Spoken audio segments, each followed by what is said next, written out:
बेशरम मॉडर्न सास। गीता एक गांव की लड़की है और उसकी शादी शहर में विपुल से हो जाती है। गीता की सास सविता बहुत पढ़ी लिखी और मॉडर्न महिला है। शादी के कुछ दिन बाद, गीता, तुम आज शाम को तैयार रहना, हम डिनर बाहर ही करेंगे। इसकी क्या जरूरत है जी, मैं घर पर ही खीर पूरी बना लूंगी। अरे नहीं नहीं, खीर पूरी वाला डिनर नहीं, हम कुछ साउथ इंडियन और चाइनीज खाएंगे। ठीक है, मैं तैयार होकर आपसे मिलूंगी। विपुल अपने ऑफिस चला जाता है। अरे बाप रे, ये क्या खाना होता है? हमारे गांव में तो मैंने कभी ऐसे नाम भी नहीं सुने। चलो शाम को जाकर देख लूंगी। शाम को विपुल आता है और गीता विपुल के सामने आकर खड़ी हो जाती है। देखो जी, आपके आने से पहले ही मैं तैयार होकर बैठी हूँ। अरे ऐसे कौन तैयार होता है? क्या हुआ जी? मैंने लाल रंग की अच्छी सी साड़ी तो पहनी है, इसमें क्या कमी है? ये सारे बाल तुमने सिंदूर से रंग लिए हैं और इतनी मांग क्यों भरी है? अरे आईने में जाकर अपने होंठ देखो, कैसी लिपस्टिक लगाई है। और ये कपड़े देखो अपने, जाओ जाकर बदल कर आओ। हाँ, तो क्या पहन कर आऊं? जो मर्जी पहन लो।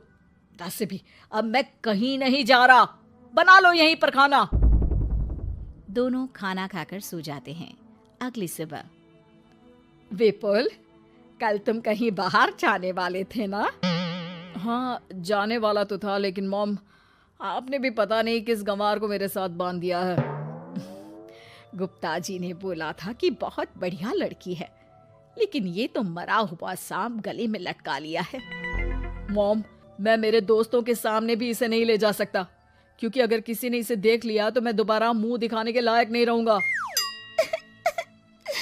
ए जी, क्या मैं इतनी बुरी हूँ? पहले तो अपना नाम देखो कि क्या नाम है। इतना ओल्ड नेम, गीता। तो नाम तो बदला भी जा सकता है। मैं तो तुझे ही बदलना चाहती हूँ। मेरा बस चले तो तुझे आज ही बदल दूं। माँ जी, आप ऐसा क्यों कह रही हो? अरे चल हट गंवार कहीं की। खबरदार अगर मुझे माँ जी कहा तो। अभी तो मैं इतनी हॉट और जवान हूँ और तूने मुझे बुढ़िया बना दिया।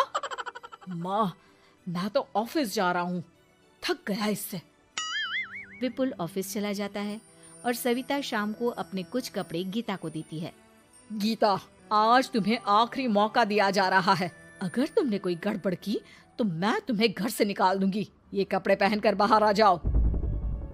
ये तो जीन्स है माँ जी। हाँ तो क्या हुआ, पहन ले। गीता जीन्स पहन लेती है, लेकिन वो उन कपड़ों में बहुत ज्यादा असहज महसूस करती है। आज मेरे साथ बाहर चल, तुझे शहर के तौर तरीके सिखाऊंगी, लेकिन ध्यान रहे कि जैसा बताऊं ऐसा ही करना है। सविता गीता को लेकर मैकडी पहुंच जाती है और वहां 2 बर्गर मंगाती है। माँ जी, ये क्या है? माँ जी नहीं मॉम, बर्गर है ये, चुपचाप खा लो। मेरी बेइज्जती मत कराओ। और जींस को बार बार पकड़ क्यों रही हो और इस टॉप को नीचे क्यों खींच रही हो? मत करो ऐसा, नहीं तो सब समझेंगे कि तुमने ऐसे कपड़े पहली बार पहने हैं। गीता बर्गर को हाथ से तोड़कर खाने लगती है। सविता गुस्से में वहां से आकर कार में बैठ जाती है।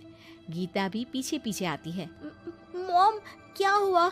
मैंने तो अब कुछ भी नहीं किया है। चुपचाप गाड़ी में आकर बैठ जाओ। सविता गीता को लेकर घर आ जाती है। अगले दिन, गीता, मेरे कुछ फ्रेंड्स आने वाले हैं, तुम किचन में जाकर तैयारियां करो। और भगवान के लिए आज ऐसा कुछ मत करना कि मेरी नाक कटा दो। मैंने भी ये शॉर्ट्स पहने हैं, तुम भी अच्छे कपड़े पहन लेना। सविता के फ्रेंड्स आ जाते हैं और गीता तैयार होकर नाश्ता हाथ में लेकर बाहर आती है। इस गंवार ने ये क्या पहन लिया? गीता ने एक शादी वाला लहंगा पहना है और वो उसको संभाल नहीं पा रही है, जिसकी वजह से वो नीचे गिर जाती है। सारी फ्रेंड्स हंसने लगती है। सविता ने गीता को कस के 2 थप्पड़ लगा दिए और उसे हमेशा के लिए घर से निकाल दिया। मैंने आज गीता को उठाकर घर के बाहर फेंक दिया है। अब किसी मॉडर्न, समझदार और पढ़ी लिखी लड़के से शादी कर लो बेटा। यस मॉम, आपने आज सच में बहुत ही अच्छी खबर सुनाई है। मैंने तो न्यूज़पेपर में ऐड भी दे दिया है, पढ़ी लिखी मॉडर्न लड़की शादी के लिए तुरंत संपर्क करे। और माँ, वो खूबसूरत भी तो होनी चाहिए। डियर सन, मैंने उसमें सब कुछ लिख दिया है। सविता और विपुल बहुत खुश होते हैं। न्यूज़पेपर के इश्तिहार के बाद बहुत सारी लड़कियों ने विपुल को कांटेक्ट किया। विपुल, तुझे पूरा 1 महीना हो गया है, इतनी सारी लड़कियां आ रही है, तो किसी को फाइनल पसंद क्यों नहीं कर लेता? मॉम, मैं कुछ बेहतर की तलाश में हूँ। वैसे आप फिक्र ना करो, आज भी एक लड़की मुझसे मिलने आने वाली है। अगर पसंद आ गई तो मैं उसे घर ले आऊंगा। विपुल लड़की से मिलने चला जाता है। कैफे में विपुल जाकर बैठ जाता है और देखता है कि बहुत ही खूबसूरत लड़की नैना सामने से आ रही है। हेलो। हाय, माई सेल्फ नैना। दोनों खूब सारी बातें करते हैं और विपुल को नैना पसंद आ जाती है। वो उसे घर लेकर आ जाता है। मॉम, जल्दी बाहर आओ। देखो तो, मैं तुम्हारे लिए एक मॉडर्न बहू ले आया हूँ, जो बहू कम आपकी फ्रेंड ज्यादा रहेगी। अरे वाह, तो फाइनली तुझे लड़की पसंद आ ही गई। हाँ मॉम, पसंद क्यों नहीं आती? पढ़ी लिखी है, मॉडर्न है, बाहर घूमने में परफेक्ट है, और ड्रेसअप का सलीका भी पता है उसे। तो फिर शादी की तैयारियां शुरू की जाए। ओहो मॉम, मुझे वो सब नहीं करना है। बैंड बाजे एंड ऑल। कोर्ट में चलकर कोर्ट मैरिज कर लेते हैं ना। ठीक है डियर, मुझे कोई प्रॉब्लम नहीं है। सविता कोर्ट में ले जाकर विपुल और नैना की शादी करा देती है। शादी के कुछ दिन बाद मैं तो बहुत खुश हूँ। मेरे सारे फ्रेंड बहुत तारीफ करते हैं कि वाइफ बहुत ज्यादा मॉडर्न है। ऐसा लगता है जैसे फॉरेन से आई हो। सिर्फ ये मॉडर्न है, लेकिन इससे कुछ भी काम नहीं आता बेटा। घर का सारा काम मैं करती हूँ, खाना भी मैं बनाती हूँ। ये तो बस मेकअप में ही लगी रहती है। मॉम, आप मेरी नैना के लिए कुछ भी मत बोलिए। अगर उसे खाना बनाना नहीं आता तो क्या हुआ, फोन चलाना तो आता है। वो स्विगी जोमेटो से खाना ऑर्डर करके भी तो मंगा सकती है। अभी तो बहू को आए 4 दिन भी नहीं हुए हैं, और तू है कि उस माता जी के गुणगान गा रहा है, जैसे कि मैं तो कुछ हूं ही नहीं। तभी नैना वहां आ जाती है। मुझे आज अपने घर जाना है। तो मैं तुम्हारे साथ चलूं क्या?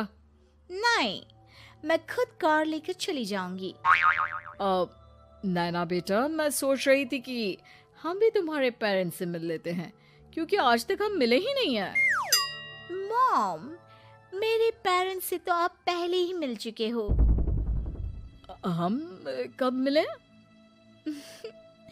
मैं गीता हूँ। क्या? क्या? तुम गीता कैसे हो सकती हो? जब माँ ने मुझे इस घर से बाहर निकाल दिया था, तो मैंने अपनी सारी सेविंग्स को खुद की लर्निंग और मेकओवर पर खर्च कर दी और वापस इस घर में आ गई। आज मेरी आंखें शर्म से झुक रही है। मुझे माफ कर दो। मुझे तुम्हारे साथ वो व्यवहार नहीं करना चाहिए था। मुझे भी माफ कर दो बेटा। सविता और विपुल अपनी गलती को सुधार लेते हैं और अब गीता को बहुत अच्छे से रखते हैं।